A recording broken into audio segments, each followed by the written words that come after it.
I have new neighbors. They bought the old Henderson house, located on a neighboring road. They were rumored to be Yankees, and no one knew anything about them. Apparently, they were quite prosperous. The Hendersons had a 2-story farmhouse, a barn, outbuildings, and 212 acres of land. The farm was good until Mr. Henderson grew old. His daughters moved away and there was no one to run the farm, so he put it up for sale and moved farther south. This made the girls angry. They were afraid he would spend their inheritance before he died. He was of sound mind and body, so there was nothing they could do about it. I thought it was funny. I never liked girls. I secretly agreed with my aunt when she snorted and said they were showing off too much to be decent. It's old Southern speech for snobs. I met them by chance. Her car, a Cadillac, was on the side of the road, steam coming from under the hood. I pulled over. That's what neighbors do. She must have seen too many redneck horror movies because she didn't open the door or roll down the window, just stared at me with eyes that bordered on panic. It was raining and getting colder, so I got back in my truck and drove away. When I got to the top of Henderson Hill, I called the sheriff's department and told them about it. Everyone knows you have to get to the top of the hill to get a signal. Until then, you're in a dead zone. Well, at least that's the locals think. Well, damn it, Will, why didn't you help her? They were our county police, to protect and serve unless it was too hot, too cold, raining, or a game was in progress. In other situations, they were a Johnny on the spot. I tried. Wendell, she wouldn't open the door. I can't just leave her there, get out and do something. Okay, let me find my slicker. Did you notice it's raining? Yeah, and it's cold. Besides, it's already dark and she's probably scared to death. So hurry up. If you hurry, I have leftover barbecue from the Democrat rally. You can take it to the station. There's buns and salad, too. You can take those with you. Do you have any baked beans or potato salad? Take your time, Wendell. If you hurry, I might be persuaded to give up a couple slices of the fat pie. Okay, no offense. I'll be there in about 10 minutes. Does this cake have frosting? 20 minutes later, he met me and we drove back down the hill. She was still there crying. Wendell identified herself and she rolled down her window. Ma'am, do you need help? Yes, please. Smoke started coming from under the hood and it just stalled. I couldn't get through to anyone. It's a good thing you found me. I didn't find you, ma'am. Will did. Why don't you open the lock and let him look under the hood? He wasn't a bad mechanic. I used to be a pretty good mechanic before everything became computerized. Now you needed a PhD from MIT to do it, or you were out of a job. I couldn't afford the new equipment, so I stopped. It was a hobby anyway, not a way to make a living. It took about 2 seconds to see the problem. The lower radiator hose was ruptured. Damn it, it had always been the bottom one. You need a new radiator hose, ma'am. Call AAA when Wendell drives you home and they'll come and get it. It's easy to fix. They should be done before lunch. Not today. Billy's out of town, remember? His daughter's getting married on Sunday. He won't be back until Tuesday. Wendell looked too happy saying that. She went back into panic mode. I can't just leave him here. My husband would kill me. I stared at Wendell, watching the gears of his little brain turn. Don't say it. Don't say it. Damn it. He said it. Hey, Will, why don't you take one of your heavy trailers and haul it for her? It was late, cold, raining, and I was late for dinner. But you can't leave your neighbors, especially frightened women, in trouble. I think you can. I'll take it to my lot and leave it behind the fence for safety. Then whoever fixes it won't have to go after him to do it. Is that okay with you? Thank you. We'll pay whatever you charge. Take me home, officer. She said officer like it was something better than God, and Wendell couldn't get his door open fast enough. Then there was a crackle in the radio. A wreck on Route 12. He was closest. Damn this rain. Sorry, ladies. Will pick you up and I gotta go. Will, don't eat that kebab. I'll come back later. Sure, I'll put it in the refrigerator at the store. You know where the keys are. Lock it behind you this time. I don't need the cat having kittens again. You're never going to let me forget that, are you? No, as long as the odor holds. Mrs. Hatfield, are you ready? She finally gave us her name, and I guess if the cop vouched for me, I really wasn't a serial homicidal maniac who preyed on older attractive Yanks. She still sat as far away from me as she could. She owned Henderson's place with her husband. When we pulled up to the house, there were no lights on. Why aren't the lights on? Because the power went out. Didn't you notice how dark it was the last mile? What am I going to do? Do you have a flashlight, lanterns, and the like? Not that I know of. Well, Miss Hatfield, if you're going to live in the village, it's not a bad investment. Mr. Henderson had a generator in the store. Is it still there? I don't know. We haven't had time to research yet. Well, put on your adventure hat. If it's still there, it means it's connected to the power grid. She was lucky. The machine was still in place and running, but barely. A large diesel unit, it was making a hellish rumble in the walls of the building. It had enough fuel for about 4 hours. If it doesn't go out, you'll be fine until the power comes back on. They don't usually shut it off for long this time of year. If I were you, I'd adjust the thing and invest in a barrel of diesel just in case.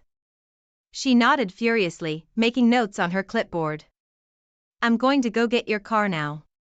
Here's my card with the license plates. If you need anything before your husband gets back, call me. Your car will be parked on my lot. The address is on the card.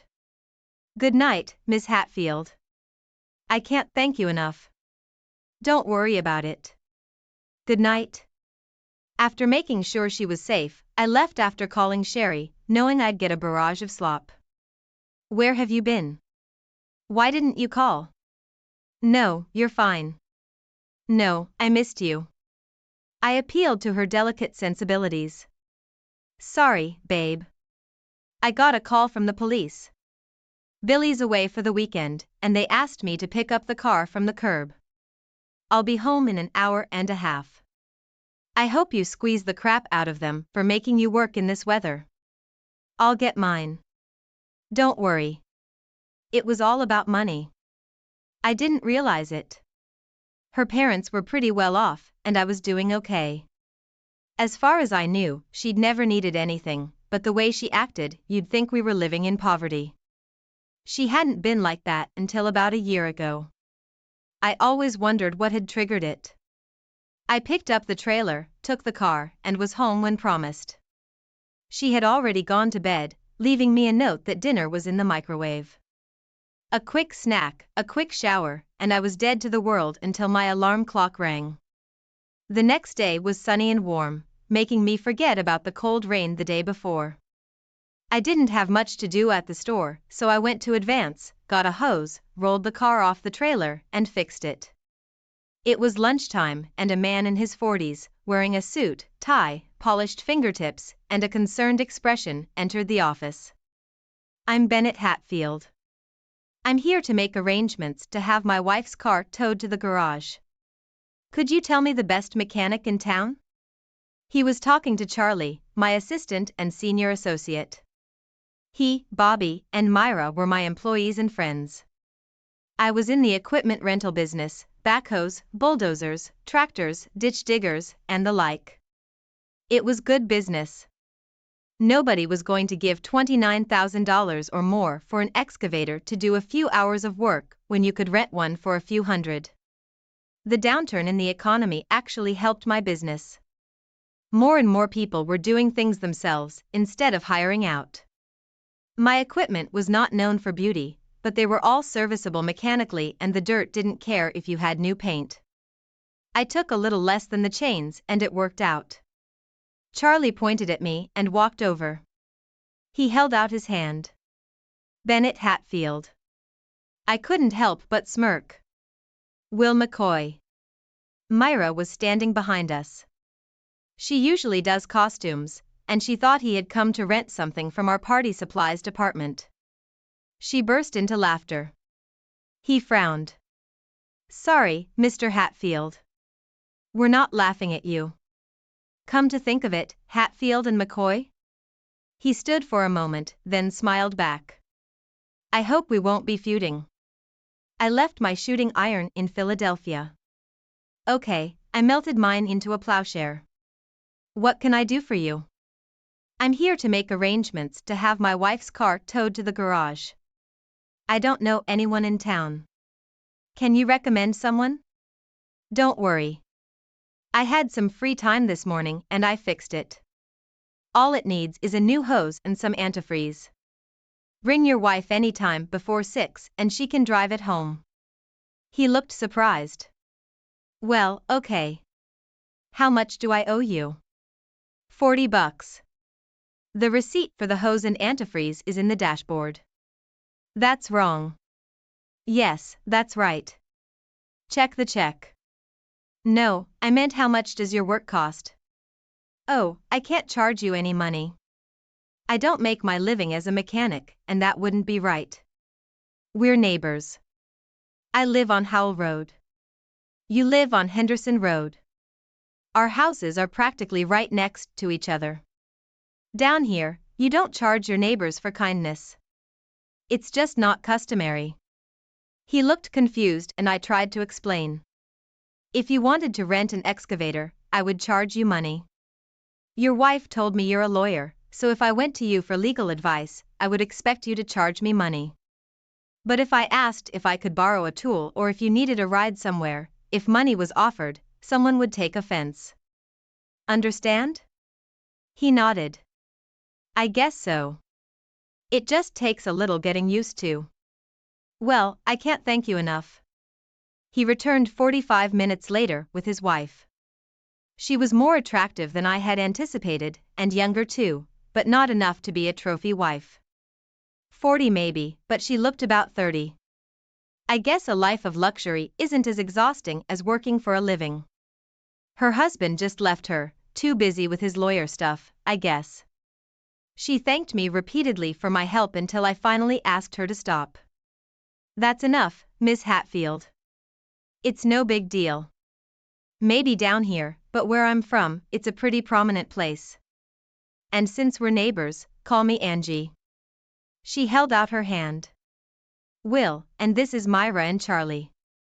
They were practically breathing down my neck, trying to find out more about her.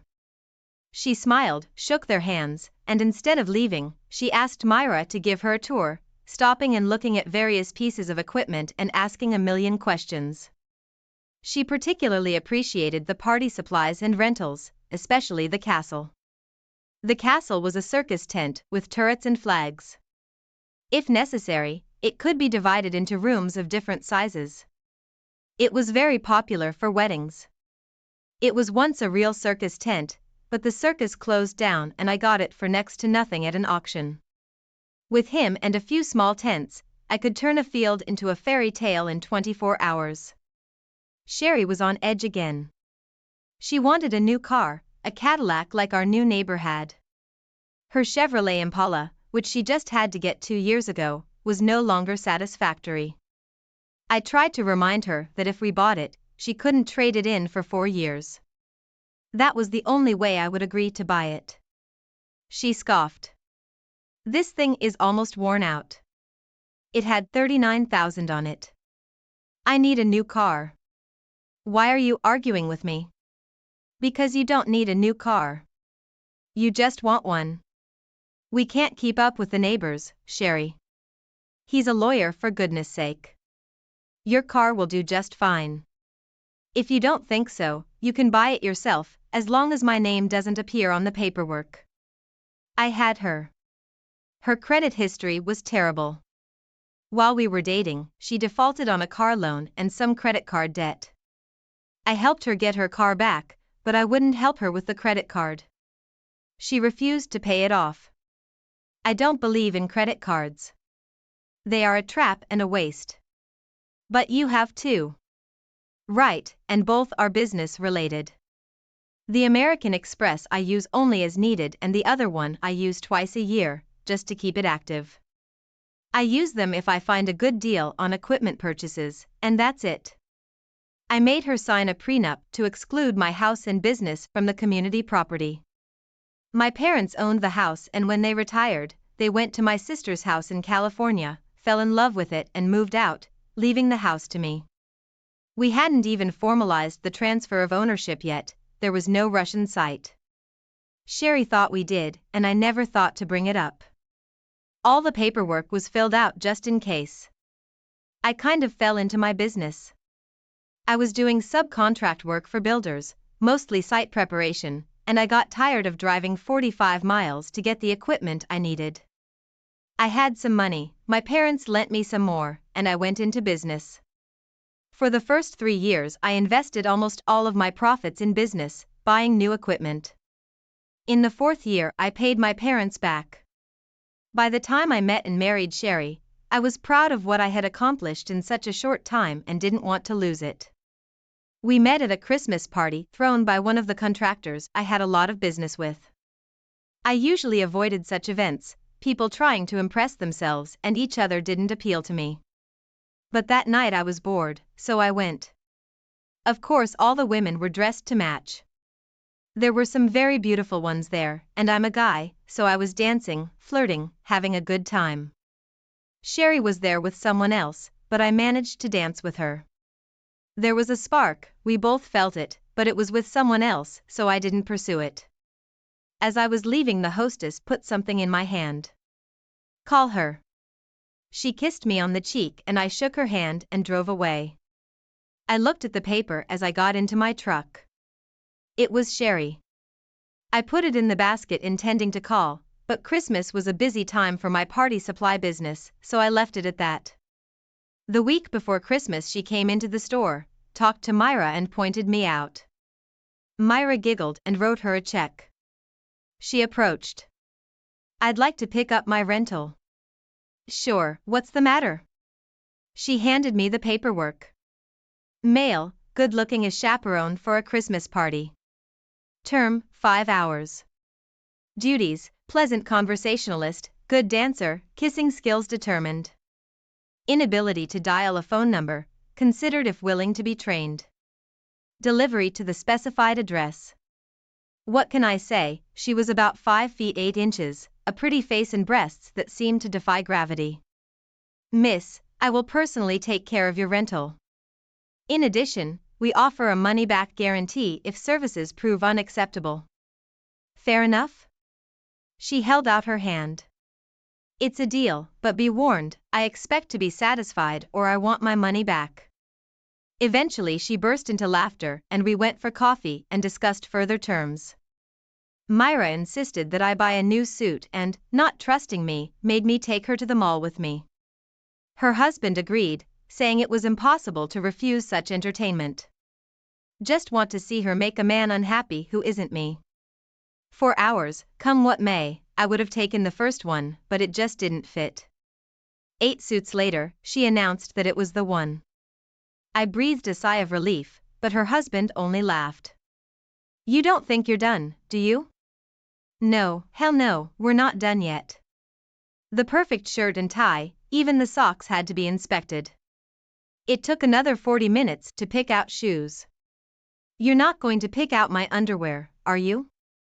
Myra didn't blink an eye. Dark blue boxers, silk. You want to feel as good as you look, and I've already taken care of that. Please, remind me to fire you sometime. Only if my severance package includes costume modeling and I expect to see those drawers as well. You're rehired. If I beg you on my knees in the food court, will you let us go home? Maybe if you give me your word you'll cut your hair tomorrow.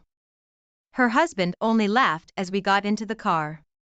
I decided that heck, I was already dressed to the hilt, so I might as well go for a chic ride, so I rented a Cadillac Escalade for the weekend. When I arrived to pick her up, I was feeling pretty stunning, but when I saw her I realized I had overdone it. I'd love to be the artist who painted this dress on her.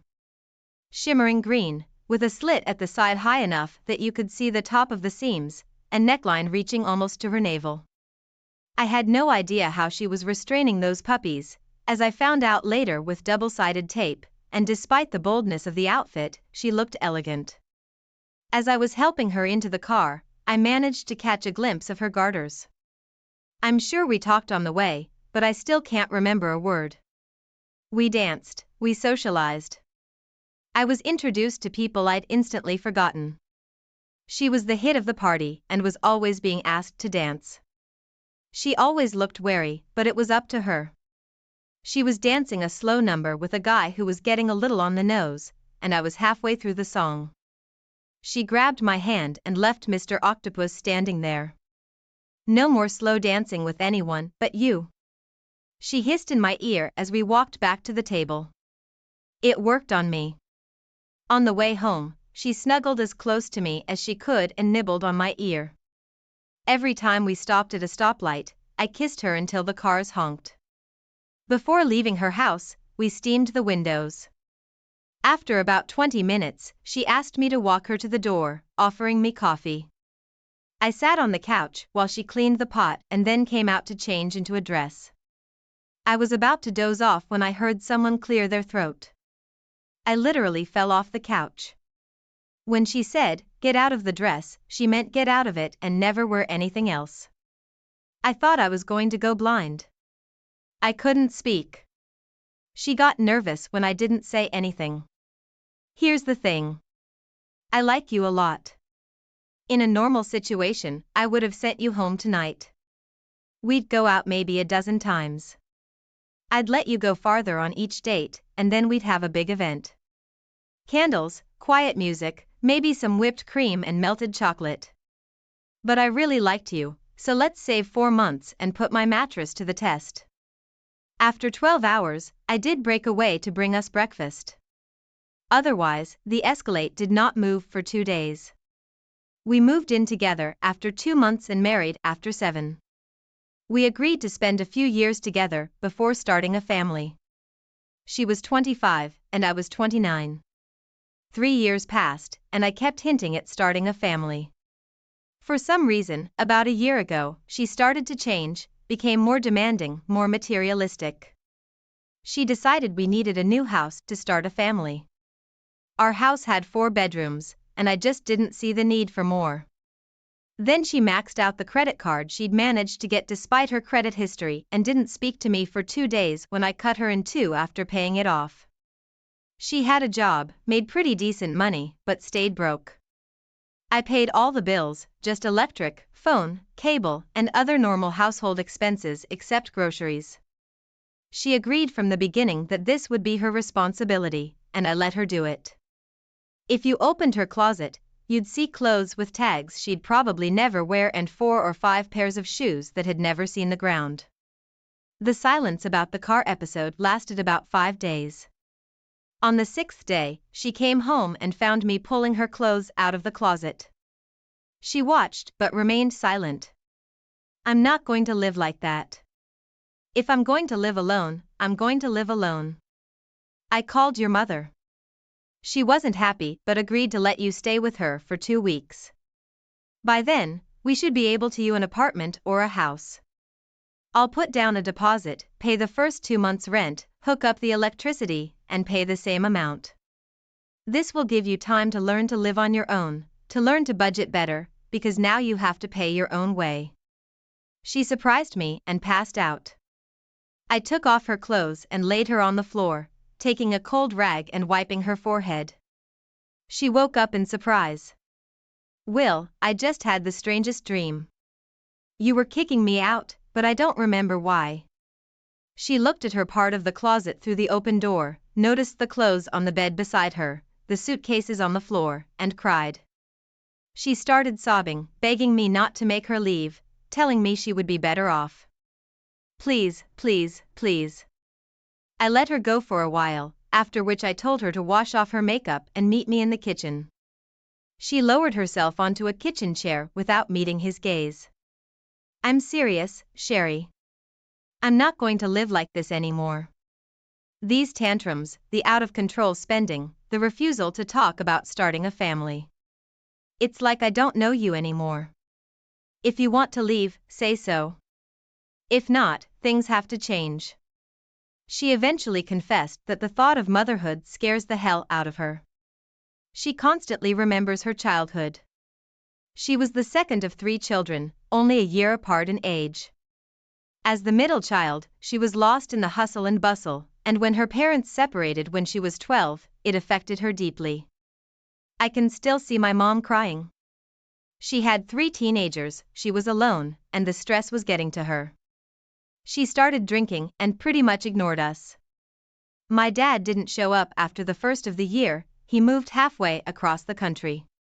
I don't want to expose a child to that. I took her hand.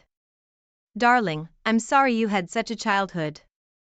But I'm not talking about a full house, just one. If we decide we want another one, we'll wait at least 2 years. And it's a big deal, but I'll never leave you. I promise. For about 3 weeks we were careful to avoid each other, but gradually we turned into a normal young couple. She stopped spending so much and even opened a savings account. 3 months later she showed me the balance and I was amazed. I told her how proud I was of her. She laughed. Don't be too proud, it'll be empty after a while. I thought she was going to say she was going to buy a new car, but she said no. She had another use for the money. She was going to buy furniture for the nursery and I was going to have to paint it. And I liked the light blue color. It took a second for it to come to consciousness. What? What did you just say? She smiled that smile that women have when they realize they've succeeded in turning your world upside down. I said we're going to have a son in about 7 months. The nursery needs to be finished, so you're going to have to cut back a little on the store, especially near the end. I never cried in her presence. She told me about it in my office, having just come from the doctor's office. She had stopped taking her pills, wanting to surprise me. And the plan worked. When the tears started, it scared her. Did I make a mistake? I thought that's what you wanted. If you. That was all she had time to say before I covered her with kisses. Soon enough, her tears mingled with mine. Myra realized something was wrong when we came out later. Distinguished by her delicacy and restraint, she blabbed. What the hell is going on with you two? You look like someone slapped you and you both enjoyed it. Myra, can you keep a secret? She nodded affirmatively. This woman was better than the internet when it came to the rapid dissemination of information. Myra, we're having a baby. 7 more months and it will be a boy. Promise me you won't tell anyone. We want to surprise my mom. Promise? She muttered, trying to pull her phone out of her pocket as she walked away. I watched her smirking, then turned back to Sherry. I hope you've already told your mom. She grinned back. I looked in here before I got here. Everyone in town will know about it before closing tonight. I figured if we told her, it would take the burden off me. As was her habit, when we went to lunch, people stopped us in the street to hug Sherry and shake my hand. We hardly had time to eat because of the constant congratulations. When we returned, there was a huge banner hanging over the counter, white with blue bows. Congratulations to Will and Sherry. It's a baby. I looked at Myra and she smirked. Like I could keep such a big secret. You assholes knew I'd explode if I couldn't tell anyone. I laughed and went back into the study. The pregnancy was a failure. After 7 months, Sherry was put on bed rest. I looked at her pale, gaunt face and realized that we would never have another child. It would be too dangerous for her. Sherry wasn't a model patient. Her mother had moved in with her, the only one who could be there for her. Mostly because when things got really bad, she'd ask her to shut up and leave her alone for a couple of hours. The labor lasted 17 hours before they finally performed a C-section. Sherry was on the verge of exhaustion. When she was finally able to speak, she told me, "Never again." I agreed with her. She was already in the hospital, so she had her tubes tied before she left. William Bryan Sanford weighed almost 9 pounds, which explained a lot of her pain. He had a full head of thick black hair, just like me. I was disappointed when the nurse said they would probably come out before his real hair color showed up. She was wrong. He had never lost his hair and it remained black.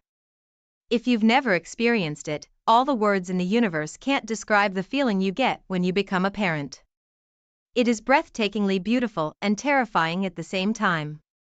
It is no longer about you, and it will never be about you again, even when they are grown. They become your world and everything you do is sublimated into their well-being. Spontaneous trips and romantic weekends are a thing of the past. Now you have to plan everything, load up on the necessary gear, even if it's just a trip to the grocery store. To my disappointment, Sherry didn't take motherhood as well as I thought she would. She obviously loved him, but as soon as I came home, she would hand him to me and lay in the chair for an hour. She called it baby recovery time. I didn't mind, walking around with him in my arms, talking about how the day went and what I wanted out of our life together. I talked about Little League, Boy Scouts, camping, girls, anything that would interest a boy. He scrutinized my face, humming and smiling without understanding a word. Sherry was incredibly annoyed that he never cried with me. I'd come home and he'd be crying, especially if he wasn't feeling well. I'd pick him up and start walking him, and 90% of the time he'd calm down right away. I took 2 weeks off to be with Sherry and Billy after giving birth. When I got back, there was a big sign in front of the building, Sanford and Son Equipment Rentals. No junk. Myra and Charlie stood there grinning. Tears came to my eyes. I had a slideshow of Billy, Sherry, and us together on my screensaver. My friendship with the Hatfields began gradually. One day Angie came over and wanted to rent I asked what she needed the tractor for. "I want to plant a garden. I've already ordered seeds from Baker's Creek. I need a tractor and equipment to prepare the beds." I admired her determination, but would not rent her a tractor. This surprised her immensely. "Why not?" "Because you don't know how to operate it.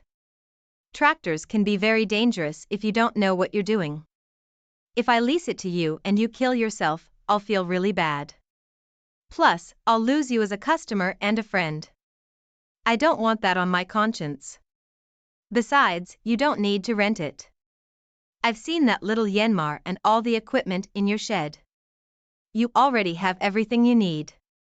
Mr. Henderson had a big auction when he retired and got rid of all his farm equipment. He bought the Yanmar later because he liked having a tractor around and he liked to garden. I bet it didn't even have 500 hours on it. "It won't turn on." I saw the look of determination on her face. I knew that if I didn't help her, she would find someone else. "The battery's probably dead." "Look, tomorrow's Saturday. Why don't I come by and look at it?" "Oh, I couldn't take you away from your family." "No, they'll be with me." That Saturday, I took Sherry and Billy to my house and Angie cooed over the baby for an hour, holding her in her arms the whole time. Sherry was annoyed that Billy was crying, but she stopped when Angie picked her up. I took the charger with me and plugged it into the tractor. While it was charging, Bennett and I looked around for a possible garden plot. "Are you sure you want her to ride the tractor?" His answer was honest enough. "No, but you have no idea how determined she can be. I'm asking you to keep an eye on her and give her guidance." We talked about it while Angie and Sherry hid in the kitchen, where we came out with a plate of sandwiches and a big bowl of potato salad. We ate while talking about her garden projects. They cleared the table, refreshed their drinks, and listened to me. "Ben and I have already talked about it. He's going to put a crossbar and seatbelt on the tractor before you get serious about it. Come on out to the barn and we'll give you your first lesson. I pulled it out of the barn and had her sit on it. I showed her the brakes, throttle, hydraulics, and gears. I'll tell you this, and I want you to remember and be careful. The gears in a tractor work differently than they do in an automobile. No matter what gear you are in, the tractor will move when you release the clutch. It will not stall like a car. So if you forget and start driving in a high gear, you're likely to get the front end off the ground. If you're sitting on a slope or at a bad angle, you could flip it over. That's why I recommend using a collapsible bar. If you're wearing a seatbelt and stay within the bar, you may have to change your pants later, but you shouldn't get hurt. I had her put the car in low gear and low range, and she drove across the field. It was moving so slowly that I could walk beside her giving directions. I had her stop and practice moving the hydraulic 3-point hitch up and down. I set up the rotary plow. Try never to start the tractor without any equipment. That way, if you depress the clutch or hit a steep slope, the equipment will catch you and keep you from flipping over. It can throw you out of alignment, but it's worth it considering the alternative.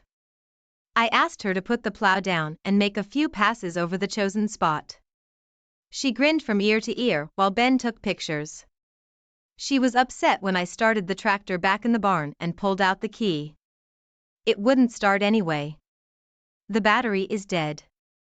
I've got a friend coming over on Tuesday to install the crossbar and seat belts. I'll get the battery for you, and he can install it. He'll give you a key and a spare, which I'll do then. But you shouldn't drive it alone first. Wait until Ben gets home. We'll come back next Saturday, and I'll show you how to use and change the equipment. Hugs and handshakes, and we were off. On the way home, Sherry was animated. She has a beautiful house. It's nothing like the one Mr. Henderson had. She has paintings on the walls that must be worth thousands. She blurted out that she had a trust fund when we were talking about art. Did you know they still own their house up north? It belonged to her grandmother. Now it belongs to her. Good for them. They're a good couple. They deserve it. The rest of the way home, she was quiet. Later, I saw her studying the prints she had seen and looking at their value. She was right. Some of them were worth thousands. Sherry went back to she loved her job, and we didn't need her income as much yet. Besides, I knew the thought of having to stay home all day with no one to talk to would drive her crazy. We had a good time teaching Angie how to drive the tractor. Ben learned too, but wasn't as enthusiastic as she was. She planted her garden and bought a small cultivator to use when the tractor wasn't needed. She cried when she harvested the first string beans she grew. She continued to expand the garden. I warned her it would be too much for her, but she laughed. Ben leaves early and comes home late. I can only do so many chores around the house, and I don't really like to sit around and watch TV. Besides, I have a lot to talk about on my blog. She did start a blog, Gone Country, which detailed her experiences of learning to live in the countryside. It was very popular. Humorous, entertaining, sometimes serious. There were lots of pictures and videos. Some of them included me because I was helping her. She referred to me as her spiritual advisor in all things rural. It was awkward, especially when Myra started reading it. Angie decided from the beginning that she wanted to be as organic as possible. I introduced her to a friend who owned a stable and kept horses, and he agreed to give her some manure for the garden. The snag was that she had to clean the stalls to get it. I thought that would be the end of it, but soon she had gloves, boots, and thick clothes. On her blog, she called it her shit uniform. The blog even had a picture of her wearing it all, with a bandana covering her hair. She cleaned 3 stalls twice a week. Her compost pile was turning into a mountain. For a while, Sherry rode with me every time I came over, and then she started going less and less often. I heard everything I could about manure, crop rotation, and organic pesticides. I took Billy with me just about every time, putting his carrier in the shade where I could keep an eye on him. In those days, Angie spent about as much time with him as she did gardening. As we became closer friends, I asked her if she ever wanted to have children. Yes. When it didn't happen, we got tested. Ben is infertile. It happened when he was young. We talked about adoption, but he wasn't comfortable with it. I left the subject. He was my husband and soulmate, and I couldn't bear the thought of not being with him. Sometimes when I hold Billy in my arms, I think about what I'm missing. Then he puts his diaper in order, and I'm excited to give him to his parents. Wow, here, take him. She held it out to me like she was holding a bucket of toxic waste. Ben came out later and sat with us in the shade. Will, I want you to do something for me if you can. My new partners and I are planning a meeting. I want to set it up here. An old Southern barbecue. I want you and Sherry to cook it for me. And Will, you get the money, or we don't discuss this further. This isn't a meeting of friends, it's a business meeting. I'd have to pay someone anyway, and I know firsthand how good your restaurant is. I want them to remember it for a long time. I hadn't cooked professionally in years, and I missed it. I said yes. He and Angie breathed a sigh of relief. Thanks, Will. I'll need some party supplies, tents, chairs, tables, etc. Angie will coordinate. Most of the clients will be here. I really want to make a good impression. 3 weeks is not a long time to prepare something like this. Angie started meeting with us at our house every day to coordinate everything. My first question was how many people to cook for. We have 80 confirmed, but count on 100. We don't want to run out of food. How many kids? No. Adults only. She saw me frown. What? Nothing, she snorted. Spit it out, Will. If you have an argument, spit it out. Okay. I think you're sending the wrong message. This is the South. Family is very much loved here. You should invite wives and children, make a more personal connection. Some people won't like it, but most will be impressed. And while you should send out invitations, make a phone call. Find out how many kids will be at the party, their ages, and make sure you have age-appropriate games and activities. Saying to be sure to come will make a much bigger impression than a note asking for your presence. She sat with her mouth open and called Ben. Have you sent out your invitations yet? No? Good. We need to change them. And I need the names of all the wives and their phone numbers. I'll explain later. Bye, sweetie.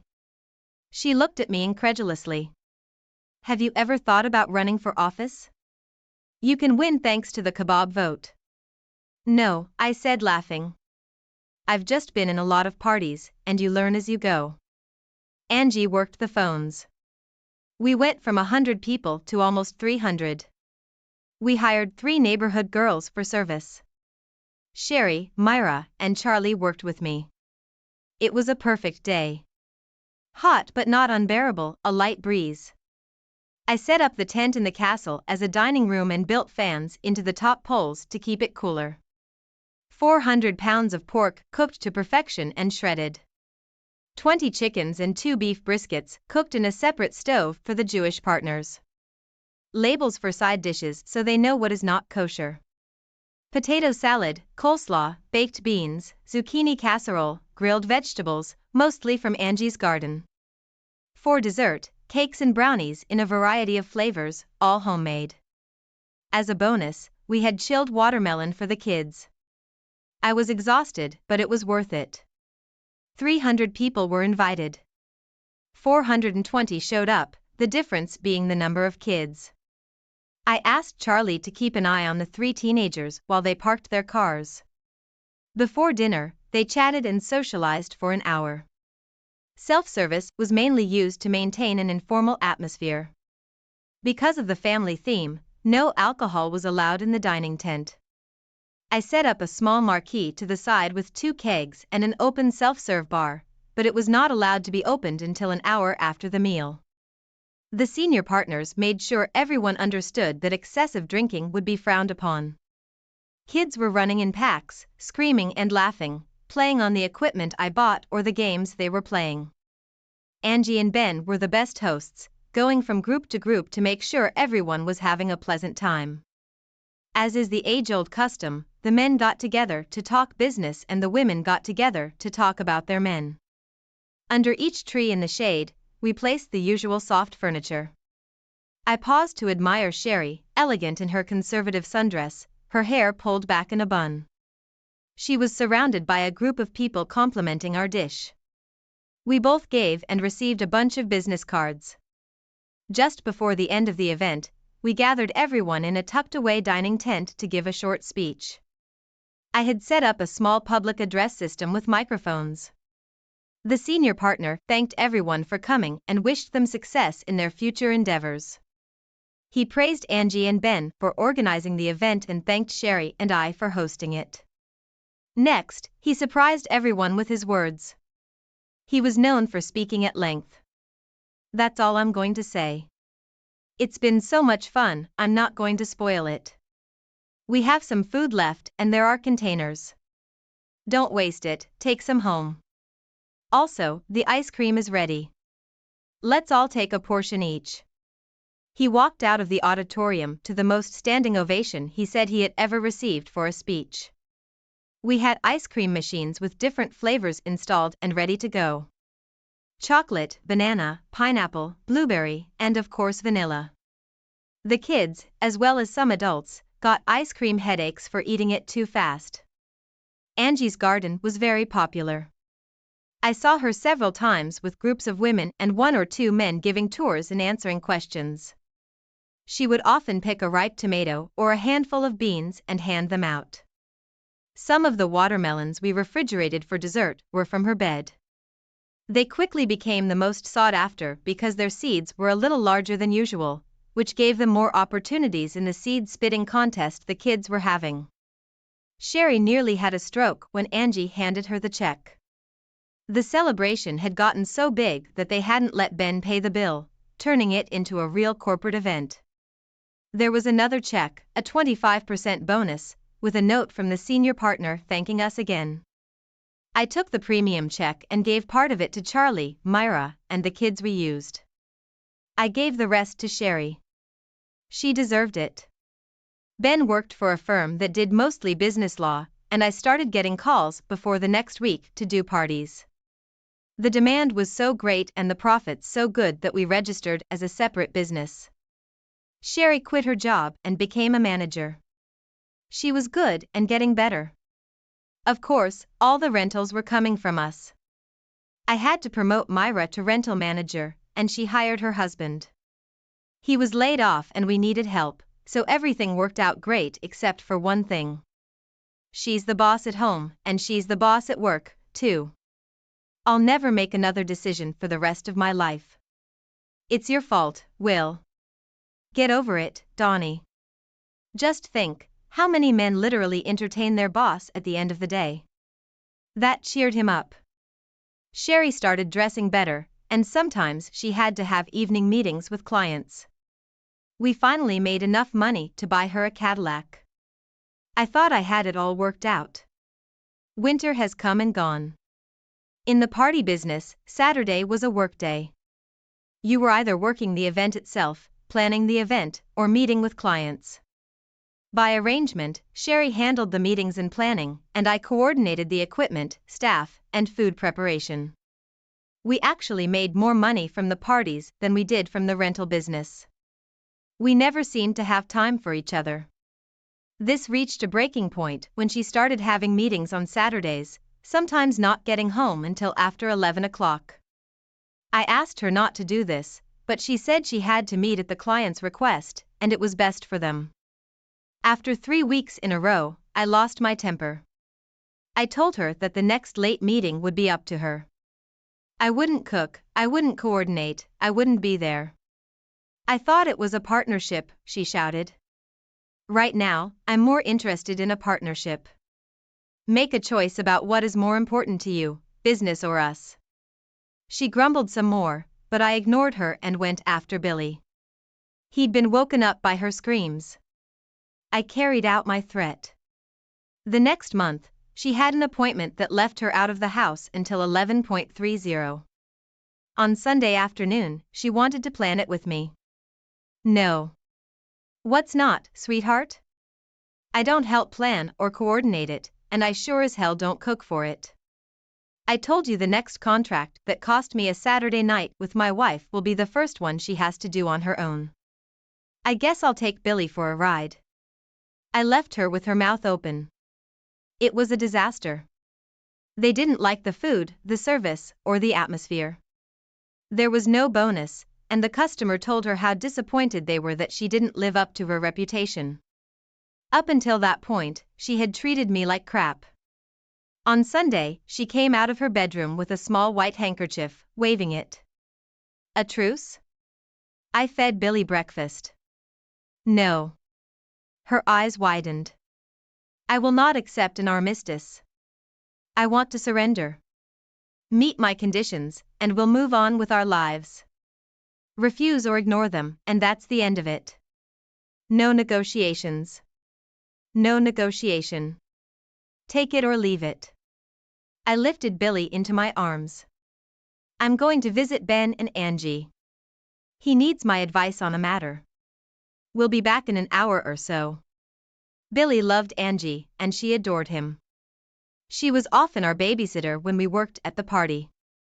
He was just learning to talk, and one of his first words was, Angie. She cried when he said it.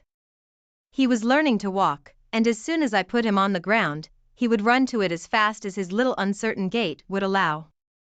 He learned to say, Ben, and tried to follow when he could. Ben wanted to ask me about a small race car that was in one of the barns. Mr. Henderson didn't drive the car, but he loved racing and sponsored it. I knew the engine had blown up, but the frame and transmission worked. Do you think it can be fixed? No. It needs a new engine and a few little things.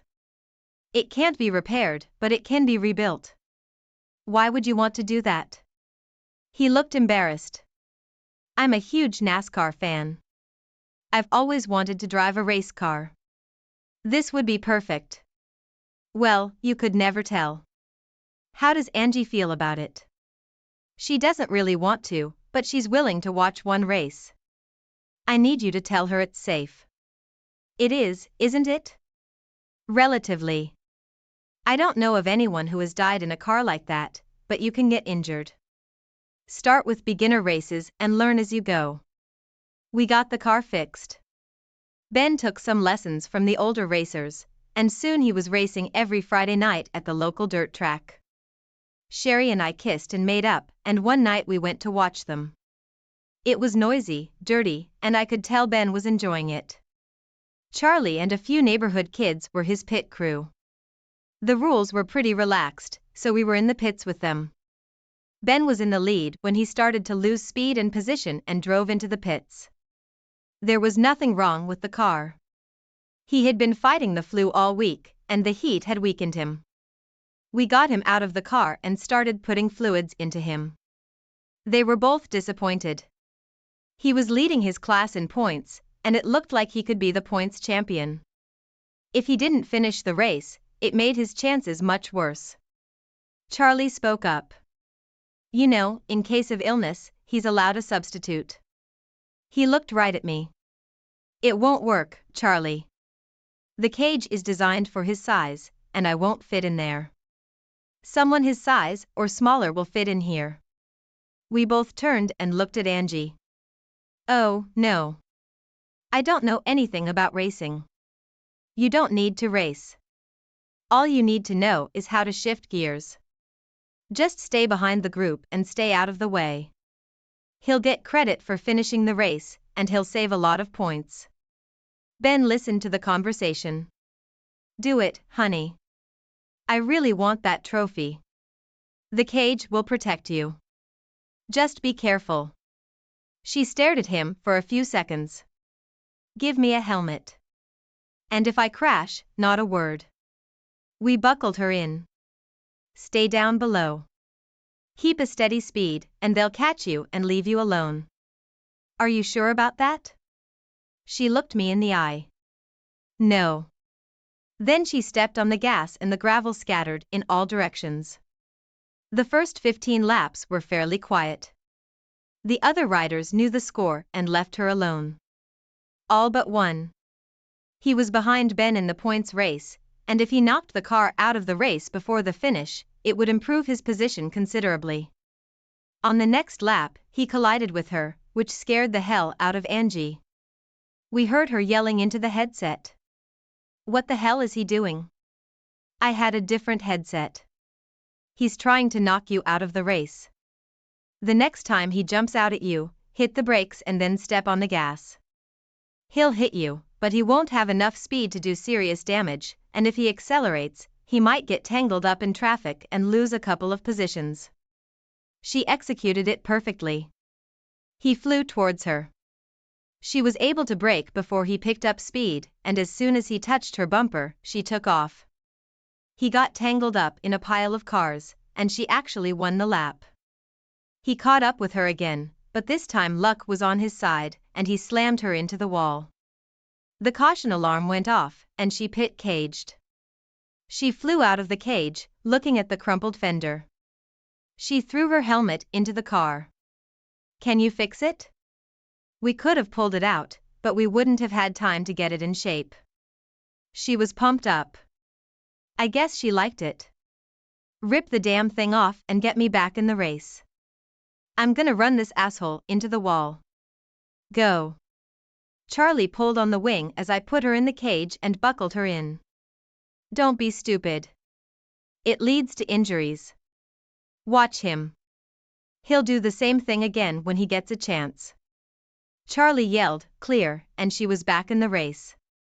She was driving like it was a stolen Maserati. She was outrunning cars. She saw it coming, and I yelled into the headset. Cut to the left. Now. She taxied to the top of the highway, taking him by surprise. He slammed into a neighboring car, throwing it aside and causing pandemonium. Angie sped past him, and when the caution was lifted, she was third. By the time the checkered flag came out, she had taken the lead, but because of lost laps, she finished 7th out of 15. The guy who tried to ram her was unable to finish, so he is listed 15th on the timesheets, which further set him back from Ben. He and his team were pulling into the pit when Angie got out of the car and pulled off her helmet. How does it feel to be driven by a girl, asshole? She turned around, bent over, and patted her ass. Then she started giggling and hugging Ben. The guy didn't know what to do. He finally got a lungful of air, but then I intervened. The words out of your mouth should be polite. She beat you at your own game. Use that as experience. His own team, ready for battle moments ago, grinned openly. He turned on his heel and walked away. Sherry was taking pictures like crazy. After that, Angie got hooked on it. She used some of her trust money to buy a car. The local track had a women's division and she raced in it for the rest of the year. She started too late for points, but won 2 races. Ben won his trophy. They had already started planning for next year. His firm and some of their clients had agreed to paint both cars the same colors, with their logos prominently displayed. Our company's logos were on them too. It was a small outlaw dirt track, barely legal and recognized, so they knew it was just a recreational activity, even though many successful racers started their careers on such tracks. But for Angie and Ben, it was a shared hobby that brought them even closer together. What did Sherry and I have in common? Nothing except Billy. Our business was growing and now we had 2 crews. She dressed prettier, acted more arrogant, and had little time for Billy and me. She joined a professional women's organization and became active, getting together for meetings and drinks every 2 weeks. I didn't mind, and when she received the award, I was very proud. I attended the banquet, and when I was introduced as her husband, I saw the worried looks of several of her girlfriends. I was not as stupid as people thought and asked her about it. Some of these women looked awfully surprised when I was introduced as your husband. Do you have a city husband that you don't tell me about? I was joking, but her face turned horribly red. She's well on the mend. No, honey, they were just surprised to see that I didn't make you up. You really should come to mixers with me more often. Let me show you off. A perfectly reasonable explanation, but it wasn't quite right. We were swamped with work, so I put it off for later. She must have woken up and stayed close to home. It was early fall and things were slowing down. We went back to the same crew. They were well trained and sometimes we left them to sort themselves out and one or the other of us would politely show up to assure the customer. We had a good client base and some of them became good friends. His boss called me and wanted to throw a combined birthday winning celebration for Ben. He was a nice guy and very good at what he did and they wanted to show their appreciation and let him brag about his racing career. They wanted me to cook. How much? About 40 all adults? Just his friends. We don't want you there professionally per se, but you're probably the best friend he has outside of work. He says that if it weren't for you, he and Angie might never have stayed. We just didn't want to offend you by inviting someone else. I'd love to cook, but let's not get carried away. How about this? I'll cook the meat, pork, and chicken and make coleslaw. Have your wives prepare the desserts and side dishes. I'm sure he'll appreciate it more. I told Sherry about it and gave her the date. I have an event on the same day.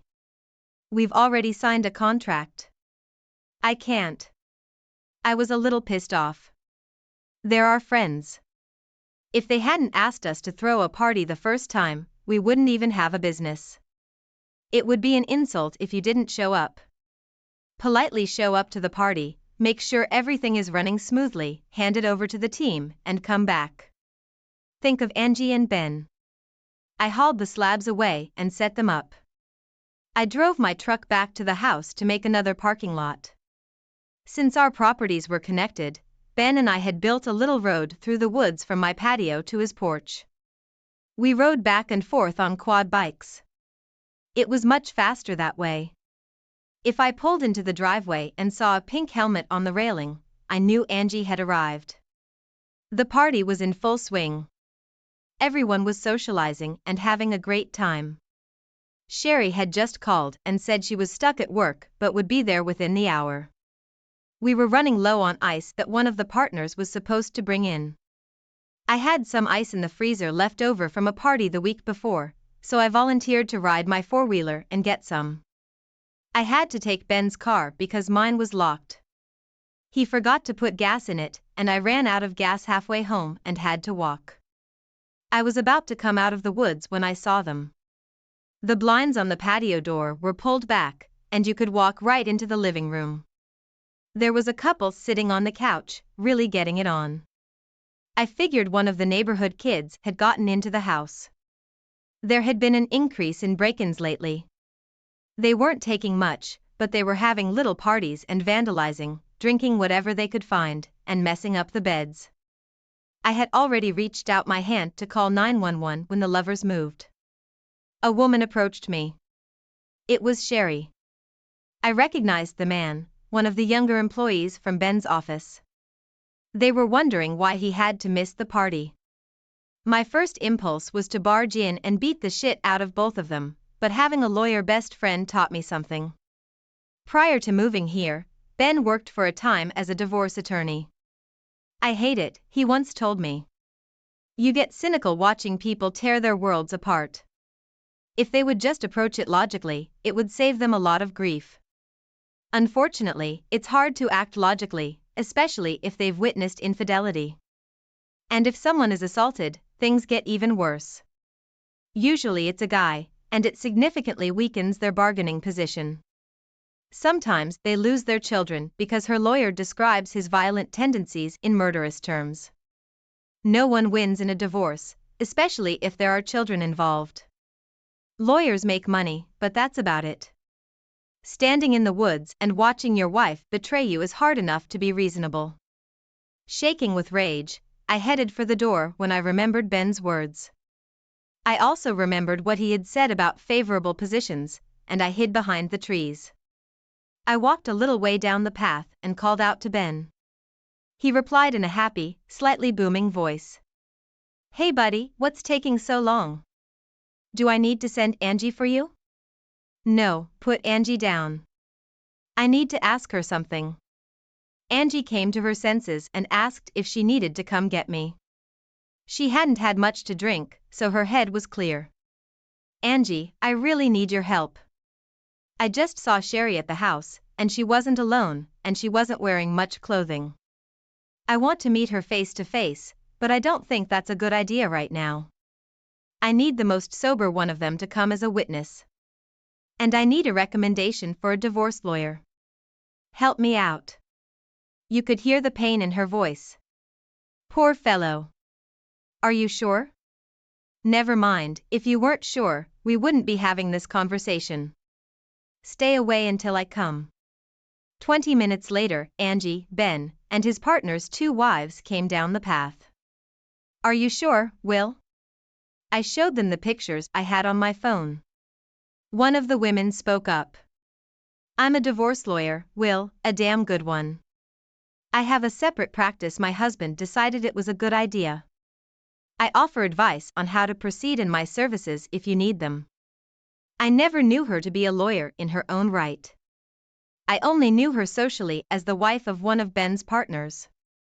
Angie hugged me and rubbed my shoulders, trying to calm me down, and told me to think of Billy. Thank you, Julie. I'll take both if you agree. What do I need to do? The hardest thing you can do in this situation is to remain calm. Don't engage them in conversation when we confront them. Let me do the talking. Control yourself, Will. It will give you an advantage. She smiled a wolfish smile in the darkness. But if he's stupid enough to try to attack you in front of a bunch of lawyers, you have every right to defend yourself. Ben picked up the phone. They're almost here. Let's go. They set the whole thing up. The most senior of the partners was already pulling up to my driveway, presumably to get the promised ice. The others waited outside on the deck, climbing the side steps and avoiding the light from the patio door. We heard a knock. Sherry? Are you there? Will sent us to get ice. We're out of it. He continued to talk loudly when she didn't open the door. Well, he did give us a key. Come on, boys. I don't like being in someone else's house when he's not there. Sherry and her lover were gathering clothes when they heard the door open. She swung the door open and he ran out onto the deck to hide in the darkness. When I turned on the light, the look on his face was priceless. We had a switch outside for when we wanted to enjoy the dark and didn't want to go back inside. We were usually just about to undress at that time. For cell phones clicked as he stood holding his pants, shorts, and shoes. Sherry had time to get dressed, led her partners into the kitchen and saw us standing on the porch. She screamed, ran out of the house and fled. He didn't know what to say, but the senior partner raised his hand. Not a word. Be in my office at 9 o'clock on Monday. Now go. He put all the power a senior executive could muster into his voice and walked away. Angie and Ben sat next to me, each holding my hand so I wouldn't fall into a stupor. Julie gave me her card, telling me to be at her office at 2 o'clock on Monday afternoon. Then she gave me a hug. We all went back to the party. I went so I wouldn't have to stay in the house. Naturally, everyone left early and I spent the night in their guest room. I didn't sleep for a long time and Angie made me get up by sicking Billy on me. It's impossible to sleep when you have a 2-year-old in your care. I realized with a shock that I hadn't thought about how to protect him. And Angie got up early to pick him up, telling my mother-in-law that I was having too good a time and she volunteered to pick him up for me. She had picked him up before when we first started our party business. He sat on Angie's lap and she let him feed her breakfast, smearing syrup all over her face and giggling like crazy. It made us smile. When she took him into the bathroom to get them both cleaned up, Ben said we'd talk when we put him to bed. In the afternoon, we held our first military conference. Angie got to the heart of the matter. Divorce? Yes. I look back now and see it happening. We stopped sharing dreams. She always wanted to live in the big city. I've always been a country boy. My roots are deep here. What about Billy? I want custody, no doubt about it. I think a child would interfere with the lifestyle she wants. Ben has a few observations. I agree that Billy doesn't fit the lifestyle, but he gives her power over you. She can wage a custody battle over you to get a bigger financial settlement. And the rest of it doesn't matter anymore. Careful, Julie. She'll get at your throat and run over anyone who stops her. We have to keep the negotiations from turning into a war. I didn't see her for 6 days. I came home and there she was. It took everything I had not to throw her out the door. She saw my eyes and backed away. Please don't say anything right now. I may deserve it, but I'm only here to get my stuff and see Billy. Please, Will. Just for a little while. And then I'll leave quietly. You can even take my car keys. I gave in to her entreaties, staying out of it and letting her play with Billy. She'd been paying so little attention to him lately that he seemed bored. She asked for her keys back so she could open the trunk and then asked if I would help her take her clothes out. I went in for another round when I heard her car start. I walked through the door and was beside her before she could put it in gear. I snatched the keys and threw them into the driveway. She screamed as I pulled Billy out of the car seat. Screw you. He's mine and you can't keep him. Billy screamed, not knowing what was going on. She was cursing all she could when she noticed Angie filming everything on her iPhone. She came over on her 4-wheeled motorcycle, which she had designed herself to see Billy and make sure I was okay. She would stop by for 30 or 40 minutes and go home just in time for Ben to arrive. You bitch. Could have known you'd be here. Give him some before hubby got home? How many times has poor Ben gotten sloppy seconds? Is he hiding in the closet and watching? Angie turned white with anger. I don't know what would have happened if I hadn't screamed. Sherry, leave and I mean right now. From now on, if you want to visit Billy, get permission from the court. Now get out of my life before I call the police. I had a lot more I wanted to say, but I had Billy at the top of my list. Sherry walked away, continuing to scream. Angie wrote down every word. The next day, Julie had the tape and filed for an injunction until Sherry underwent a psychiatric evaluation. She recorded her screaming. I wondered where she lived. Apparently, the guy she was with had become her new lover and they were together. Another strike against her. He was fired because of the affair. They used flowery language, but the point was clear. You quit, no references. He took a job at another firm with a lower salary. I sent out a letter to all of our customers, informing them that I was no longer involved in the business, but that I would fulfill any remaining contracts. After that, Sherry was in charge. I was about to say screw it, but Julie talked me out of it. You have a good reputation and you might want to come back to this case later. Besides, it gives Sherry a real income that might come in handy later on. She got her lawyer and the dance began. She wanted the house. Too bad it was still in my parents' name. She wanted the party equipment. Since it was rented from my company, which was stipulated in the prenuptial agreement, she couldn't afford it. Julie froze most of our accounts. By forced agreement, she ran one team, I ran the other. Money could only be taken out for payroll and supplies. The rest had to remain frozen until the divorce. All profits made after I fulfilled my obligations went into a new account, completely controlled by Sherry. That was about as fair as I could make it. Sherry struggled until Julie and her lawyer convinced her to take the deal, if she expected to have any money left at all. She wanted to have one last meeting to vent, but I refused. As it turned out, her lawyer was the fifth lover she dated in the last 18 months. All of them were slick city types, most with no money. I couldn't think of anything to say to her that wouldn't end with the phrase "goddamn bitch." I tried to stay polite for Billy's sake. He was turning 3 and he didn't miss her that much. She ended up getting the party and catering business, giving me a fourth of the profits. I really didn't have any more time, so Julie beckoned me with a carrot. As a result, she was left with the business and some working capital. That was all the money she got from me. I got full custody of Billy. She had broad visitation rights, I never denied her. However, she had to stick to the rules. No men while she had Billy, and if she ever exposed him to anything that was considered morally or physically dangerous, she lost her rights. After a year, the visits became less and less frequent. Billy didn't seem to mind. Angie and Ben became my anchors. They helped me deal with my grief and anger. Sherry's mom still babysat Billy, agreeing that if she helped Sherry break the custody agreement, all contact with him would cease. Angie became a surrogate with Ben's blessing.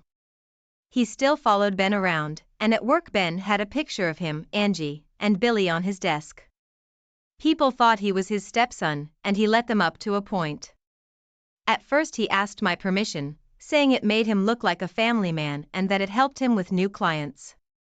I surprised him terribly when I gave him a copy of my will, naming them as Billy's executors and guardians should anything happen to me. You're a family man, Ben. You always have been. You have the most impressive woman I've ever seen, and you have us. I've never seen a male lawyer cry. It was touching. After a while I dated a few. They were fun and met my needs, but I never met anyone I would consider as a long-term partner. Angie gave me help by telling me that Billy needed a mother. I just looked at her. He has one, and as soon as I find a match for her I'll be married so fast it'll make your head spin. The closest I got was a lawyer. It was the senior partner's daughter. She was a few years older, had just gone through a bad divorce, had found a very good job on the other coast, and had taken 3 months off to recover. She needed an escort, and her father called me. Do me a favor, Will. She's recently arrived in town, and I'd really like her to go to the banquet with me, but she has to have an escort. She's considered beautiful, if that helps. There was nothing to do, so I agreed. I rented a Cadillac, and it was déjà vu. Was she beautiful? Damn beautiful. Barely 5 feet tall, blonde, fair-skinned, with a very nice body. She looked like a breathing porcelain doll. I could feel my interest growing. I think she felt a little spark, and her simmering personality took over. Ooh, a real live redneck. I've never been this close to one before. Do you bite? I looked at her with my most serious look. Yes. Great. Ben, Angie, and her parents burst into laughter, and that set the tone for the entire evening. It was a charity event, the most prestigious of the year. Black tie, the whole thing. I thought I looked pretty dressed up. The food was delicious, and Rhonda was talking non-stop. She later told me it was a nervous trait. She talked about the appetizer, the entree, the dessert. Have you ever stopped talking? She blushed, then gave me an innocent smile. Only when I have something interesting in my mouth. Ben sipped his coffee through his nose, and Angie giggled. Come on, you two. This is supposed to be serious business. After that, there was a big orchestra and dancing. Angie taught me how to dance, so I wouldn't get discouraged. Sophie was a wonderful dance partner, graceful, fluid, and a pleasure to watch. She danced twice with her father, and once with Ben, and all the other dances were mine. Ben and I were waiting for the girls by the bandstand when Sherry walked by. Ben, Will, it's good to see you. Are you out here by yourself, Will? You really should go outside more often. Let me introduce you to my escort. Robert Morgan. Perhaps you know his father, Ben Wilson Morgan? The founder of the Morgan Bank chain? I stared at her as she tried to impress us. Her face was calloused, and she looked like she'd gained 10 pounds. One look at her escort, and you could tell he wasn't with her for intelligent conversation. At this time, Angie and Sophie approached. She kissed my cheek. Do you miss me, love? Good. I want you to be upset all night. It'll be more fun that way when we make the crazy, passionate love you promised me. Oh, I'm sorry. Who were your friends? I looked past her and saw Angie laughing. I knew right away that she'd told Sophie who Sherry was, and they'd played it out to the fullest. Where are my manners? Sophie, this is Robert Morgan of the Morgan banking family, and this is Sherry Blankenship. I made her drop my name and revert to her maiden name, a local businesswoman and my ex-wife. Sherry, Robert, this is Sophie Williams of the firm of Williams, Roberts, Howe, and Hatfield. Perhaps you've heard of them? Well, my dear, shall we dance the waltz? We left them both with their mouths open. As we waltzed off, I whispered, Angie told you who she was, didn't she? Sophie snuggled a little closer to him. Yes, and a bit of history. I hope she's having a rough time today. Don't worry, from the way they're looking at us, I think they are. We finished, and she pulled my head to hers, giving me a 2-minute tongue kiss. Did she see that? Give me a minute for the blood to return to my brain. Yes, she saw that, and thank you. You're welcome, and it was my pleasure. Of course, they came to the table a little later. Robert asked Sophie to dance, and Sherry asked me to dance. Just for old times I'd love to, but I promised my lover all the rest of the dances. So am I, sorry, Sherry, maybe next time. They looked stunned, and Angie pressed a napkin to her mouth to suppress a laugh. They left without another word. I looked at Sophie. I'm glad you're not staying here permanently. She looked hurt. Why did you say such a nasty thing? I'm starting to like you. Because wherever we went, there would be fights everywhere. I fought to keep men away from you, and you fought to keep me away from you. She smiled, slowly. What makes you think I'll resist? She didn't resist, and we spent every spare minute together. Angie wouldn't even let Billy go so we could spend the weekend together. She was the best lover I'd had so far. Despite her small stature, she was surprisingly strong.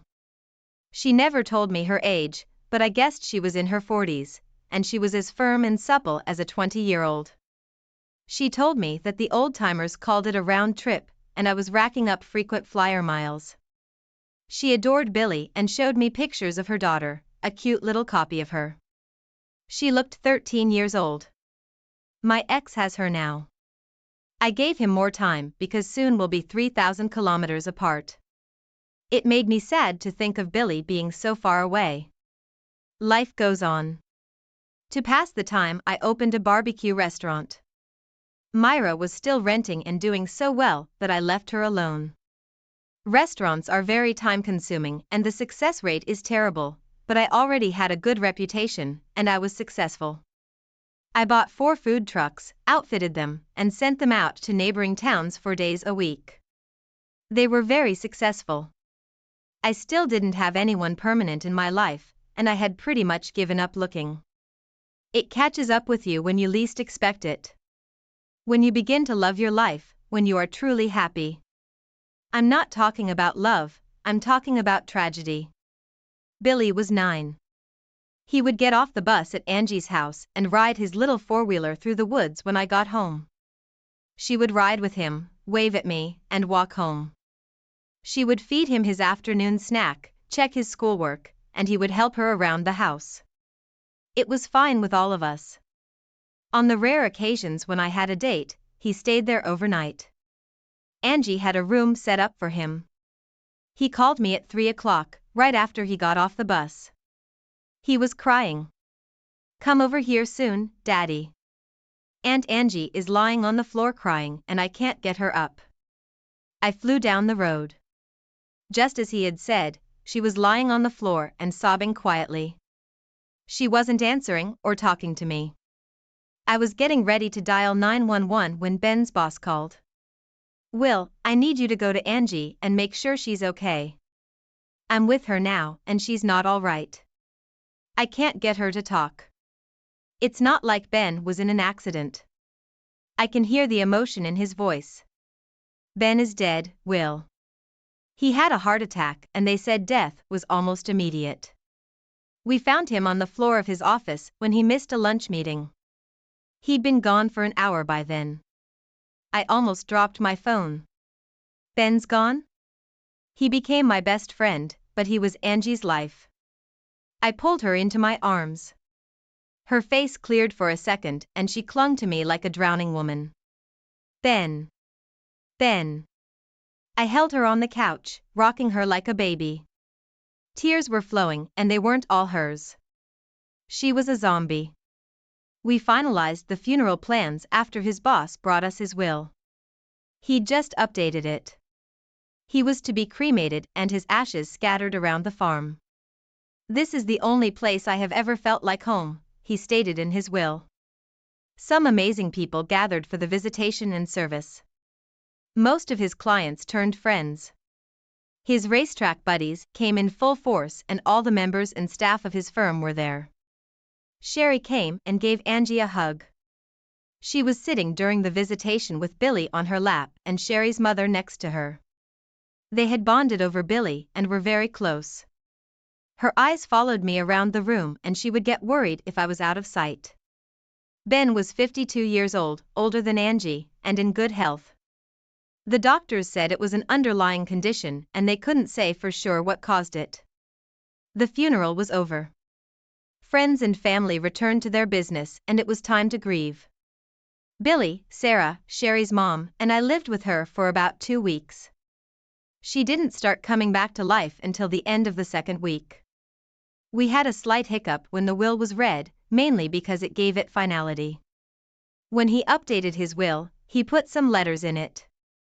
It was his way of saying goodbye to those he loved. Angie received one of them. To this day, I never asked and she never told me what was in it. One he left for Billy to open on his 18th birthday. He left one for me, too. "Dear Will, if you're reading this, it means I'm gone. I want to thank you for your friendship. You took an uptight Yankee lawyer and made him a better person who could relax more and appreciate what he had. I was honored to be your friend. I left something for Billy. It's a college fund, enough for a full tuition. I know you can afford it, but it was my pleasure to do this for him and for you. He's a great kid. I am sure that if he follows your guidance, he will be a better man. I hope he will remember me fondly. Now, for the serious stuff. Take care of her, Will. She's going to need you for a while. I know you loved her and true to your honor and our friendship, you did nothing to hurt her. Angie needs someone to love her right now to help her through the dark times ahead. I'm sorry I won't be around. I'd love to see Billy as a man. You need to find someone on your own before you give up. Thank you for being who you are and for the friend I needed. Ben." Of course, most of his possessions, the farm, the investments, went to Angie. He left the dirt track he loved so much a lot of money to install new, safer grandstands and an announcer's booth, as well as a better public address system. The track was renamed in his honor. For a whole year, Angie tried to find a normal life, but finally gave up. I'm moving to Philadelphia for a while. I can't be here. Everywhere I look, I see his ghost. Even though he was 10 years old, Billy cried for 2 days. I shed tears in private. She had been my anchor for 8 years. I have never felt more lost and alone. She gave us the keys and asked us to keep an eye on the farm. I would come every 2 or 3 weeks, start her little tractor and drive it around a bit to keep it in good mechanical shape and walk around the house checking the lights and plumbing. She left the electricity on and installed a state-of-the-art security system. I continued to live my life, focusing on Billy. He was at the age where he wanted to socialize with his friends, and I knew he would soon leave me behind. Our house became a boys' center. There were always at least 3 of his best buddies in the house. I made sure I knew them and their parents well, invited them to visit several times and talked to them when they picked up their kids. A few of the mothers were divorced and I dated 1 or 2, but nothing serious. They wanted more, especially one. I was still in good shape, owned everything free and clear, and had 2 successful businesses. I opened a franchise restaurant and now had 4 restaurants scattered throughout the state. Each one had at least 3 trucks to service small towns. I was making a lot of money. I found another small town where there was a need for equipment and opened another store. Myra's husband became manager and her husband was finally able to stop entertaining his boss unless they both wanted to. Sherry lost business. She didn't get the favorable equipment rental deal she used to. Her chef quit to run her own business and she was losing business until she was forced to close the establishment. She became an office manager for a large insurance company and married a lawyer. It lasted 18 months and he caught her cheating. She's still working and is now engaged. I hope it's for the long haul. She still sees Billy, mostly on holidays and birthdays. I was tired. I was working out of town opening a new restaurant, my 6th. Sarah stayed with Billy while I traveled and they both stood there grinning. What? I looked down to see if my fly was unzipped. We have a visitor? Come in. It was Angie. She flew into my arms hugging and crying. She called us, or we called her, at least once a month. I could hear the sadness in her voice. I always ended the conversation by asking her to come home. We missed her. She kept saying she would think about it. I asked her how long she planned to stay here. Another 30 or 40 years, I hope. I'm home, Will, and I'm not going to leave. I'm tired of going to the park to see the grass, and I'm tired of living next to people I don't know at all and have no interest in being neighbors. I want to see stars instead of smog when I look up at the sky at night. She took my hand. And I want to see you every day. And Billy, I can't believe how big he is. I bet he'll be taller than you when he stops growing. I want to see Myra, the guys from the driving range, all my real friends. By then she was crying on my shoulder. I just hugged her and felt happy for the first time in almost 2 years. We got her house in order. She looked aged and out of shape, but every week she got fitter, rode her favorite tractor and tended the garden. Her youth had returned. Sarah moved into a nursing home, renting a 1-bedroom apartment. It was close to home. She was surprised one day when she was moved out of the apartment and into a larger 1-bedroom apartment. She was even more surprised when I asked her to send me all her bills. She protested, but I stopped her.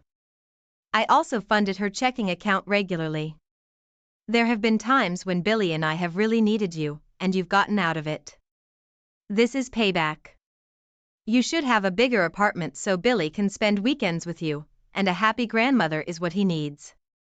End of conversation. We ate together every night he didn't spend with his buddies, either at my house or hers. 3 months passed and we started dating. Movies, concerts, even a little dancing. She visited Ben's old firm and left in tears. They made sure to invite us to all their events. She denied it was dating, saying we were just old friends. Everything fell into place as we sat on the porch swing and watched Billy and his friends tear up the field on 4-wheeled motorcycles. It was a little chilly and we covered ourselves with a light blanket. I stopped swaying and looked into her eyes. Marry me. What? Marry me? I've loved you for years. You love me, but you won't admit it. Let's stop playing musical houses and settle down. Tears ran down her cheeks. But our age. Look, I know you're 50. You know I'm 43. Listen to me. I don't care. I don't care. I don't care. I love you and I will love you until the day I die. She swayed, sniffling. This is an ultimatum. Marry me, or I swear on Ben's memory I'll never set foot on this property again. Yes or no? Right now? She was silent. I cried, thinking about what I had lost. I was halfway to the porch when she grabbed me. We rolled down the steps and Billy rushed toward us. He helped a crying Angie up. Are you okay? Yes, dear. I just got some good news. In a few days or weeks, I'm officially going to be your mom. I hope that makes you happy. That day I realized what an extraordinary child I had raised. You've pretty much always been my mom. Now I can say it out loud. I love you, Mom. The wedding and the party afterward have been talked about for years. Mayra did her best. We were married in the spring, outdoors, in a meadow on the farm. The castle tent was our reception area. Most of Ben's old friends from his firm were gathered there. Sophie was visiting her parents and came too. She kissed Angie and told her how lucky she was. I realized from the look in her eyes that I had some explaining to do. The guys at the track restored her car and gave it to her as a wedding gift. The years flew by in happiness and harmony. Billy graduated from college, got married, and he and his wife went into business. We gave them my old house as a wedding present after it was completely remodeled. They gave us 3 grandchildren. He named his son Bennett. I had seen her sometimes lapse into melancholy, and I knew she was thinking of him. On their 50th wedding anniversary, I gave her an oil portrait of him by a famous artist. She went to bed and cried for 2 hours. We hung the portrait over the fireplace. It looks solemn, and I know my eyes aren't as good as they used to be, but in the evening, with the fire burning and Angie sitting on the floor playing with our littlest granddaughter, I could swear he's smiling. Thanks for watching. I hope you enjoyed it, so subscribe to my channel and watch the next. I went to the wedding of a junior colleague from work, only for the bride to say, people with a low education and who are poor should sever ties with my husband. She was looking down on me because I dropped out of school. Rather than stopping her, my colleague, the groom, joined her in mocking me. I decided then and there to cut them out of my life and reach out to someone. Get ready, because I'm going to make you regret ever judging people solely on their education. My name is Godwin and I'm 32. I was raised in an average family, neither rich nor poor. The only son of working parents. What sets me apart is that while most of my classmates were thinking about high school, I was frantically searching for a job. Both of my parents are college graduates, but I was eager to start working as soon as possible. At first, they were confused but eventually supported me, saying it's my life to live as I see fit. I first worked as a factory laborer in my hometown, then switched jobs to become a painting contractor side supervisor. Now, I've been employed at a publicly traded major machinery manufacturer for 7 years. I'm a service department manager, visiting clients to handle machinery installation, repairs, and maintenance. Today, I have another round of repairs and maintenance visits planned. As I drive toward the freeway in the company car, my work cell phone rings. Seeing the displayed company name, my mood sinks a little. Not again. I pull over and call back immediately, only to find out it's another complaint from a client. I apologize. I'll be there right away, okay? I bow my head apologetically, phone in hand, even though the person on the other end can't see me. Now, I have to rearrange my schedule to handle this complaint first. Going to be a long day. After 7 p.m., I return to the branch office and find Theodore from my service department already back, chatting happily with a colleague from sales. I'm back. Good job noticing me. Theodore quickly heads back to his seat and starts working on his computer. Each branch office in various regions is staffed by a small team and overseen by an area manager. In this branch, it's just Theodore, who is 2 years younger than me and myself in the service department. Hey, Theodore, got a minute? What is it? You could hear the irritation in his voice. Got a complaint from one of your clients this morning. I wanted to fix it myself, but we're both going tomorrow to apologize. Why did you leave it unattended for 2 days? I had plans both days. The CEO over there's always bossing me around. Maybe they should rethink how they treat me. As usual, all that comes out of Theodore's mouth are excuses and complaints about the client. I'm reporting this to the area manager. I had to step in and fix a client's issue, of course. I have to report it. Yet, Theodore, without any remorse, snorts and says, "So you're ratting on me again, just because you're jealous of my education. You exaggerated things in your reports. He thinks I, a college dropout, I'm jealous of him? A graduate from a prestigious university. Theodore used to be this polite, humble, and adorable junior. But the moment he found out I was a dropout, his attitude changed entirely. I wouldn't mind if he did his job correctly, but there are too many complaints from his clients, and it's a headache." The next day, we both go to the client to apologize. "What are you doing here now? Your job is to fix this." The president of the client company is aggressive with his words, but it's not uncommon for people in industrial settings. I'm used to it, but Theodore, with no field experience, stands there saying nothing. After calming the angry client and discussing future improvements, Theodore finally mutters a soft, "I'm sorry. I thought he'd be feeling down on the right back, but I was wrong. Why are field workers so uncivilized?" Instead of showing any remorse, Theodore was back to bashing the client. That CEO pretty much advertises his lack of education with the way he talks. It was embarrassing to witness. Who made the client that angry? Maybe you should reflect on your work. My words fall on deaf ears. You're just out of touch because you've worked in those environments. Even so, if you're going to be in this line of work, you have to get used to it. Theodore lops mockingly. What are you talking about? I only took this job to gain some mechanical knowledge. I don't plan on sticking around. Typically, people like Theodore would spend 2 years in service, then move to sales, but he's been here for 3 years. Nobody's going to move a guy with so many complaints to a sales position. He genuinely believes the bad reports are all because of me being jealous. If that's the case, all the more reason to get good at your service job. Show some sincerity to the client. Sincerity? When his attitude is that bad? There's no sincerity to talk about. Maybe it wouldn't bother me if he was on the same level as me, professionally speaking. I couldn't bring myself to say another word to Theodore. One day, I was on a business trip to set up some machinery. The test run didn't go as planned due to some glitches, so I had to stay overnight to fix it the next day. We had limited staff at the branch, so when major tasks like this came up, other local branches would help out. As I was looking for a place to eat near the hotel, someone called out to me. "Hey, what are you up to?"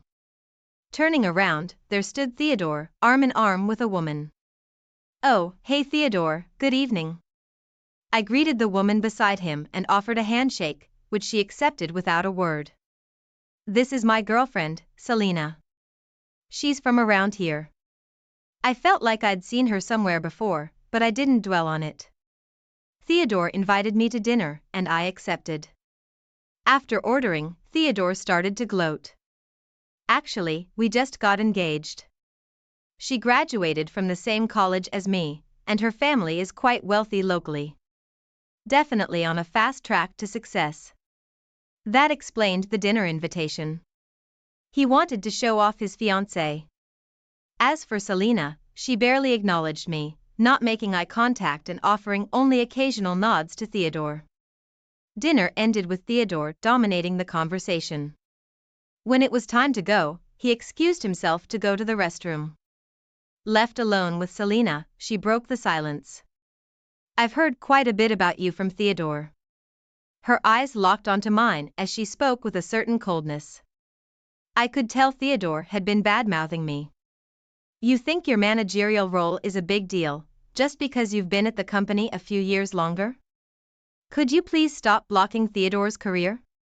Certainly, the position of manager is something anyone can achieve through years of service and performance evaluations, and our direct boss is the area manager. For Theodore, I'm just a senior colleague, which isn't incorrect. Deciding it was futile to argue, I let it go. Theodore soon returned and wouldn't make eye contact, pretending like nothing happened. As I was leaving, I asked him about work for tomorrow, and he said he'd be helping out at this branch. Something felt off, but I didn't say anything because she was there. The next day, I went to troubleshoot a test run as planned, but Theodore never showed up. I felt uneasy, so I discreetly consulted the area manager and had him look into Theodore's business trip application. Turns out, on the day I met Theodore and his girlfriend, they were supposed to be on a business trip that involved an overnight stay. This was a clear false claim. The area manager asked to handle the rest, so I left it to them. Sometime later, the date for Theodore and his girlfriend's wedding was set. I wasn't invited and felt relieved, but a week before the ceremony, the area manager asked me to attend in their place. They were supposed to give the main speech but couldn't make it, so they asked me to do it. I initially declined, but accepted when they said they'd show up later. On the wedding day, I arrived early and bumped into Theodore and his girlfriend on my way to the waiting room. They looked surprised to see me. You know, my elite friends and I all have degrees from prestigious universities and work in top-tier companies. I didn't think you, a dropout, would fit in, so we didn't invite you. Theodore scoffed. I was asked to speak on behalf of the area manager who will be late. Once they arrive, I leave, I replied. The color drained from their faces. Are you trying to embarrass me by having a dropout give a speech? If the area manager can't make it, there's no need for a speech. Leave now, Theodore commanded. Cut ties with my husband. You uneducated pauper. His girlfriend chimed in. They left haughtily and walked into the waiting room, leaving me stunned. A new emotion welled up and my whole body started trembling. If they want to sever ties, then so be it. I stayed under the radar and waited for my turn to speak. Finally, it was my turn. I took a deep breath and stepped up to the mic. Though Theodore and his girlfriend glared, urging me to leave, I started my speech unfazed. Congratulations on your wedding. If you thought I'd stick to usual pleasantries, you're mistaken. Theodore isn't exactly commendable in his job, but this is a celebratory occasion, so I must use only the highest praises. Top-tier graduate, Theodore. You are exceptional in accumulating customer complaints at work. Your unrepentant and arrogant behavior, always blaming our clients, really showcases your thick skin. I'm always impressed. Stop it now. She stands up beside a flustered Theodore and shouts, overtaken by rage. You were supposed to cut ties with Theodore. Quit bullying him. The room starts buzzing, but I continue my speech unfazed. Our Ivy League grad Theodore is quite the trickster. He's been lying about business trips to go hang out with her, and claiming expenses for it? That's pretty bold, and clear embezzlement. Hey, cut it out. You're making this up. Theodore shouts red-faced, and starts coming towards me. She also stands up and screams. What's your evidence for all of this? Are you insane? The room descends into chaos, prompting the MC to nervously ask me to stop. I thought, maybe this is as far as it goes. At that moment, the door swings open with a bang. The ones who entered the now silent room were the area manager and the president of the client company. She goes pale when she sees the president heading straight for the bride and groom's table. So, you're lying about wanting to quit your job to marry me was a lie? Turns out, she had been working as a hostess at the club. I recognized her because I was once told at the club that she was the one I was supposed to marry. I had contacted the area manager to bring the president after realizing her true identity in her dressed-up appearance. I lent you money to quit your job and pay off your debt. Then you disappeared and planned to marry someone else? That is. She couldn't come up with any excuses when faced with the calm president. Even Theodore didn't know about her working in the hostess club. He storms back to her and confronts her. What is going on? She snaps back. You act all elite, but you are no good criminal. Even worse than a dropout. That dropout's just jealous of me. It's all lies. The area manager quietly stands in front of the shouting Theodore. We have evidence of your actions and will be reporting them to headquarters. You'll be suspended until a decision is made. Realizing the gravity of the situation, Theodore stands there, his face ashen. The president says to her, "We'll be speaking through lawyers from now on." The once defiant woman breaks down in tears. The MC wisely suspends the ceremony and the guests are asked to leave. I leave the scene with the area manager and the president. Rumor has it that Theodore and she had planned to get their marriage certificate after the ceremony. But now, it's off. Both families are blaming each other and fighting over the wedding costs. Theodore was fired for misconduct. And they're calculating the exact amount he embezzled for restitution. The only thing that stings a bit is that the area manager also received a pay cut for poor supervision of his subordinates. Theodore had timed his business trips to coincide with days when major tasks like machine installments were happening, and the area manager had approved these trips. As for the woman facing fraud charges from the CEO for her sham marriage, she'll likely be tied up in court for a while. Of course, I've cut ties with Theodore and haven't spoken to him since that day. As for me, I'm just going to continue living my life with my head